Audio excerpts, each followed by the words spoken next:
ભચાઉ તાલુકાના અમરસર ગામમાં ગૌચર જમીન પર ચાલતા મીઠાના ઓવરલોડનો ગ્રામજનોએ વિરોધ કર્યો। ભચાઉના કડોલ રણમાંથી ગેરકાયદેસર રસ્તો કરી અને ઓવરલોડ વાહનો પસાર થયા છે, જેમાં ગ્રામજનોએ વિરોધ કર્યો હતો અને રસ્તો બંધ કરી દેવામાં આવ્યો હતો। ત્યારે કડોલ રણમાં રાજકીયનો હાથ હોય તેવા આક્ષેપો સામે આવી રહ્યા છે। આ સાથે જ પોલીસનો કાફલો ઘટના સ્થળ પર દોડી આવ્યો હતો, તેમજ ઓવરલોડ વાહન પર કાર્યવાહી કરવામાં આવી હતી। મીઠાના કાળા કારોબાર પર કયા રાજકીયનો હાથ હોય તે હવે લોકચર્ચાનો વિષય બન્યો છે। ભચાઉ તાલુકાના અમરસર ગામમાં ગૌચર જમીન પર દબાણો હોય તે ગ્રામજનોએ જણાવ્યું હતું। ખાસ કરીને અમરસર ગામના આજે અહીંયા રસ્તા રોકા આંદોલન કરી રહ્યા છે અને જે આ મીઠાના અગરો જે કારખાનાઓ ગેરકાયદે રસ્તો શું છે સમસ્યામાં એવું છે, આ આંદોલન અમારે તંત્ર જો કરત તો અમારે કરવાની જરૂર પણ ન પડત। મહિના પહેલાં તંત્રને અમે જાણ કરેલ છે, એસપી સાહેબને, જિલ્લા કલેક્ટરને કે ભાઈ ગૌચર જમીન અમારી 7-12 વાળી છે, એના અંદરથી રસ્તો કાઢ્યો છે। મહિના સુધી તંત્ર કોઈ સજાગ થયું નથી। આજે ન છૂટકે અમારે આ પગલું ભરવું પડ્યું। પોલીસ રક્ષણ માંગ્યું હતું, એ પોલીસ રક્ષણ પણ અમને એ લોકોએ આપ્યું નથી। આ ગૌચર જમીન છે, બાજુમાં ખેતી લાયક જમીન છે, એમાં મીઠું ઢોરાય છે, એના લીધે અમને બહુ મોટું નુકસાન થાય છે। અત્યારે કેટલા ગ્રામજનો અહીંયા આવ્યા છે? અત્યારે તમામ ગ્રામજનો સાથે છે। અને આ રસ્તો જે બની રહ્યો ત્યારે તમને કોઈ આ લોકો જાણ નહોતી કે કાંઈ? જાણ કરી નહોતી અમને, ઊંધું સમજાવીને કે અહીંયા પારો બનાવીએ તો પાણી ભરાશે ને જમીનમાં ઉતરશે ને એવા ખોટા સમજાવીને અમને આ પારો કરી નાખ્યો। પછી ખબર પડી કે રોડ બનાવી નાખ્યો। રસ્તો બનાવી રહ્યો છે તમે કઈ જગ્યા ઉપર રજૂઆતો કરેલ? મુખ્યમંત્રી, પીએમઓ ઓફિસ, જિલ્લા કલેક્ટર, એસપી ઓફિસ, ભચાઉ મામલતદાર, તમામ જગ્યાએ પોલીસ। તો એ લોકોનું શું આશ્વાસન પણ અમને આપવા માટે હજી સુધી ગામમાં કોઈ પણ આવે નથી।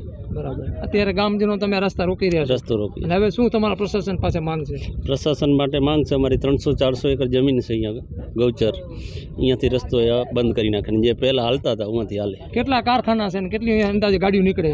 ગાડીઓ અંદાજે 1000 જેવી નીકળતી હશે 24 કલાકમાં। અને ગાડીઓ બધી મોટા માથા ભાજપના મોટા નેતાઓની છે, એટલે તંત્ર કમજોર છે કે એના માટે એક્શન તંત્ર પણ લઈ શકતું નથી। વન વિભાગ કે કોઈ પોલીસ પ્રશાસન કોઈ ધ્યાન નથી દેવામાં આવતું? લેખિત રજૂઆત કરો છો? લેખિત રજૂઆત કરી। તમારું નામ શું છે? હરિભાઈ। હરિભાઈ, શું છે આ જે સમસ્યા? મારે સમસ્યા છે બીજું કાંઈ નથી કે આ રસ્તો અહીંયાથી ગૌચર છે, ગૌચરમાંથી વગર ખ્યાલ બહાર આ રસ્તો કાઢી નાખ્યો એ લોકોએ રાતોરાત, અને મને ખબર પણ નહોતી। અમારા ગૌધન અમારું ચરવા ક્યાં જશે? અને એક પ્રશ્ન એ છે કે અમારે આ રોડ સાથે ગામમાં સીધું જ પાણી આવશે, તો અમારે આ છોકરા મોકરામાં લઈને જવું ક્યાં અત્યારે ચોમાસાની સિઝનમાં? આ રસ્તો તો ક્યારે વરસાદ થાય એ તો કાંઈ નક્કી નથી। એટલી જ માંગણી છે કે આ રસ્તો બીજા ગમે ત્યાંથી કાઢે, અમારી બાજુમાંથી નહીં, ગૌચરમાંથી। આટલો રસ્તો બની ગયો, તમને ગામનો જાણ નહીં? આ બધું ક્યાંથી આવે? આ ખનીજ ક્યાંથી આવે? મેટલ બધું? હવે સાહેબ ખનીજ હવે ક્યાંથી લઈએ છીએ અમને કંઈ ખબર ન હોય, એ લોકો ક્યાંથી ભરી આવતા હોય, મોટા માથા થાય। આટલા સમયથી રસ્તો થતો ત્યારે ગામ લોકોને કોઈ જાણ નહોતી? તમે હવે? ના, કોઈ લોકોને જાણ જ નહોતી। એમ કહેતા ખારો બનાવવાનો છે, કોઈ જાતની મંજૂરી નહીં એમને? કોઈ મંજૂરી કોઈની નથી લીધી। હવે શું રજૂઆત રહેશે તમારી આગામી? મારે રજૂઆત એ જ રહેશે કે અહીંયાથી રસ્તો અમે આજે નહીં હાલવા દઈએ, ખાલી નહીં હાલવા દઈએ। બીજા ગમે ત્યાંથી એ લોકો રસ્તો પહેલાં હાલતા હતા એ રસ્તે ચાલે તો અમારી કોઈ ના નથી। હવે આ દિવસ દરમિયાન શું તમારો અહીંયા કાર્યક્રમ રહેશે? મારે આજે આ રોડ તોડીને બસ પૂરો કરી નાખશું, આખો દિવસ અહીંયા બેસશું। હાલ અહીંયા પોલીસ આવી રહી, શું છે એમનું કહેવાનું? શું થાય છે? શું રજૂઆત? પોલીસ તો હવે આવી છે, હવે જે કહી। શું નામ તમારું? હીરાભાઈ। હીરાભાઈ, શું છે આ બધું સમસ્યા બાબતે? રસ્તો ગૌચરમાં બનાવેલો છે, આ મીઠાના ગંજો જે બનાવેલા રહ્યા તમે પણ દેખો છો, સાહેબ પણ દેખે, ગામજનો પણ દેખે છે, એ પણ ગૌચર જમીન આવેલી છે। અને જે તે વખતે આ બીજી વખત અમે લગભગ 1.5-2 મહિના થયા રજૂઆત કરી, એનો કોઈ નક્કર પગલાં લેવાના નથી। અને 2019માં પણ આ રજૂઆત થયેલી છે, અરજીઓ કરેલી છે, ઓર્ડર આવેલા છે, પણ એના કોઈ નક્કર પગલાં લેવાના નથી। અને ગૌચર બચે એવી શક્યતા અમને લાગતી નથી। એના હિસાબે અમે ગામજનો બધા એકસાથ મળી અને આજ રોજે આ રસ્તાને ગૌચરમાં કાઢેલો રસ્તો બંધ કરાવવા આવેલા છે। અને આ ગૌચર જમીનમાં 2 તળાવો અમારા પણ આવેલા છે, એ તળાવોમાં મીઠાના ગંજ બાજુમાં બનાવી તળાવો પણ ખારા કરેલા છે। અને ભચાઉ પોલીસ સ્ટેશનમાં જ્યારે હું અને ઉપસરપંચ ગયા ગ્રામજનોના 4-5 આગેવાનો, ત્યારે અમારી અરજી પણ એને સ્વીકારી નહીં। અમે એને એડી કરી તો અમે કાંઈ પાકિસ્તાનથી આવેલા નથી, અમે ભારતના નાગરિક છીએ। અને આ રસ્તો તાત્કાલિક બંધ થાય એવી અમારી માંગ છે। પ્રશાસન દ્વારા તમને કોઈ પણ સહયોગ મળ્યો નથી। આ રસ્તો બંધ થવો જોઈએ। ગૌચરમાં જે રસ્તો કર્યો હોય ને એ અમને મોટે પાયે તકલીફ થાય છે। અને નથી કાંઈ પગે અને પગે ચોમાસાની સિઝનમાં અમારા ઢોર અહીંયા ઊભા નથી રહી શકતા, પગેમાં જીવાંત પડી આવે આ મટીના હિસાબે, મીઠાના હિસાબે. ઈ બંધ થવું જોઈએ એમ. કેટલી ગાડીઓ નીકળે છે? ગાડીઓ તો ઘણી નીકળે છે, ગાડીઓ તો માપ જ નથી રહેતો એમ.